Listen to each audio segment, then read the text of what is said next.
That many of us have never used before now roll off our tongue in daily conversations. A new vocabulary to define our new reality. It is a hard, cold reality, one that far exceeds the reality of Minnesota's harshest winters. From my daily briefings, many of you know the current situation. You know about COVID-19, and you know there's a lot that we don't know about it. You know about the actions we've taken to combat it, and you know how these actions have disrupted your life. Many of you are out of work. Businesses large and small are shuttered across the state. The companionship we normally lean on to get through difficult times, a hug from a grandparent, a cup of coffee with a friend, or just laughing with coworkers, those things are out of reach now. Vacant streets and deserted classrooms, empty pews, chairs stacked on empty restaurants, graduations, weddings, and funerals postponed. Right at the time Minnesotans are usually putting away their shovels and snowblowers, opening up their windows and emerging from their homes, we're bracing for a storm of epic proportions. We're used to long winters in Minnesota. We are a resilient people with a deep reserve of courage, optimism, and grit. But this will be like a winter we've never seen before. And as we've done for generations, once the leaves fall off the trees and the sky turns cold and gray, we prepare.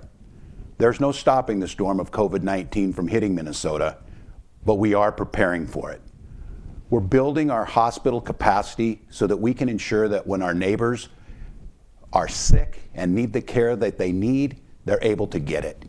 We're increasing testing to better track this disease, and we're increasing ventilators and ICU beds for when our sickest neighbors need it. And just as we wouldn't send a loved one out into the cold without the protection they need, we're doing our best to find more personal protective equipment for the selfless doctors, nurses, first responders, and so many others on the front lines in the fight against COVID-19. But Minnesotans won't just prepare for COVID-19, we will lead this fight. The brilliant minds and hard work of Minnesotans will help lead the world's response to this crisis. Mayo Clinic is leading a national trial to use the blood from patients who've recovered from COVID-19 as a treatment for others who fall ill with this disease. Hospitals across this state, from the largest systems to the very smallest, are preparing in new and innovative ways for the surge in patients that will come. 3M workers are producing millions of protective face masks every month. Medtronic is publicly sharing the design specifications for its ventilators to spark rapid manufacturing of this critical equipment desperately needed to save lives.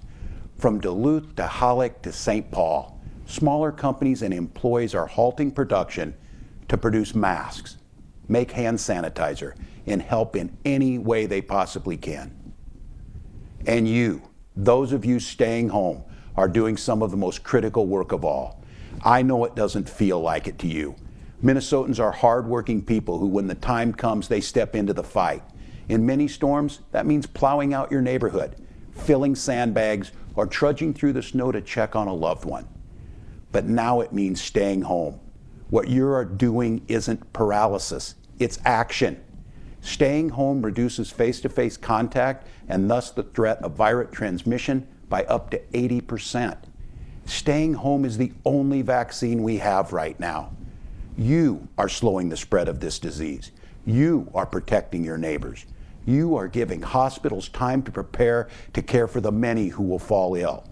You are making a difference, and you are certainly saving lives.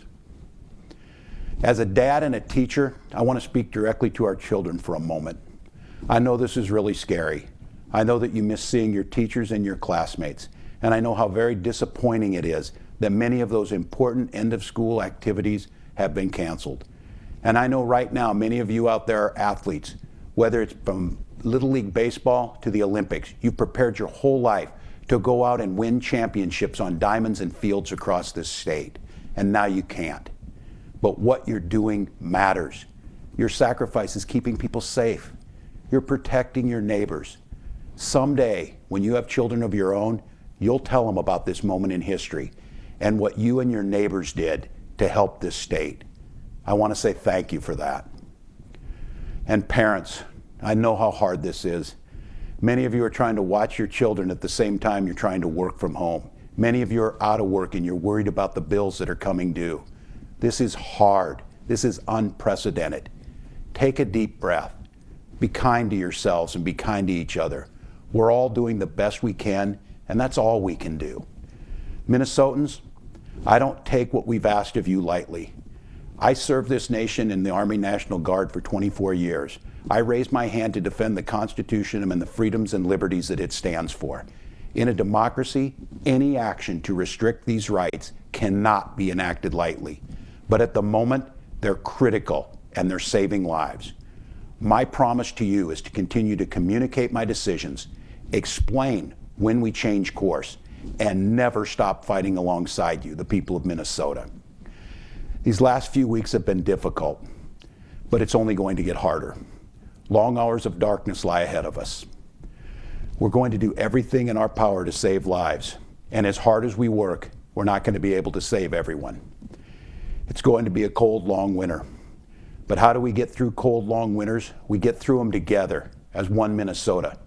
We always shovel our neighbor's sidewalk. We push out a stranger's car that gets stuck, and we donate hats and mittens to folks who need it. It's that collective spirit that empowers us to endure winter, and it's how we'll endure this crisis as well.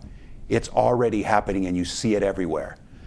The White Bear Lake Pee Wee hockey team was on the road to New Ulm for the state tournament when it was canceled mid-route due to COVID-19. While their season ended abruptly, that team is still a team, although virtually. The players and their parents have started a text chain to check in every night to see how everyone is doing and if anyone needs a helping hand. One evening, a player's mom shared how she's exhausted from her work as a nurse, and she's worried about doing her job without all the personal protective equipment she needs.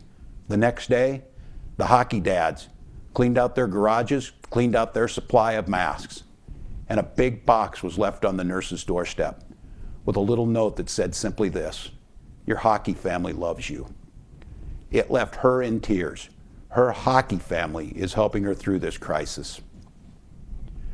That same spirit flows between the high-rises of downtown Minneapolis, where every night people go out on their balconies to clap, cheer, and bang on pots and pans to celebrate the healthcare workers when they get off a long shift. And you saw it last week in North Branch when a state trooper pulled over a woman who was speeding.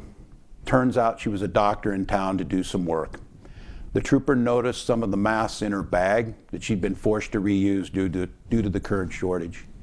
Instead of handing her a ticket, that trooper handed the stack of masks that had been given to him to protect him. He put his neighbor first. At a state veterans home, the grandchildren of one of our heroes were sad that they could no longer go visit Grandpa. So they created chalk drawings outside his window, not only to lift his spirits, but also to thank the wonderful staff for caring for him during this difficult time. While we might be separated physically, we stand united. From Rondo to the Range, and from North Minneapolis to North Mankato, we are truly one Minnesota. And a new day will come. The sun will shine brightly, the trees will bud, and the birds will sing. Spring will arrive. And when it does, we will dig out Minnesota. We will do whatever it takes to support Minnesotans and businesses to get back on their feet. Our communities will be forever changed. Our state will be forever changed. And our world will be forever changed. We will grieve all that was taken from us, but we will also celebrate all that was given to us.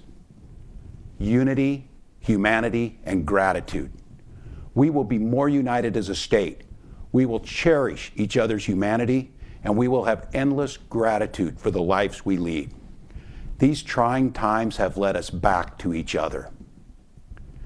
We will value those we overlooked before. When times got tough, who did we lean on?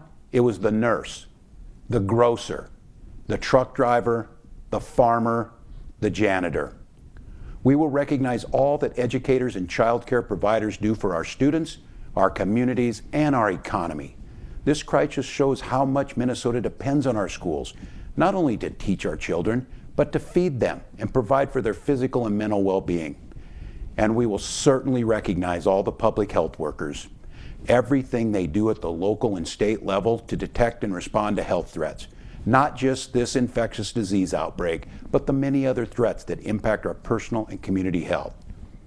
And we'll continue to look out for the most vulnerable amongst us, the poor, the sick, and the hungry.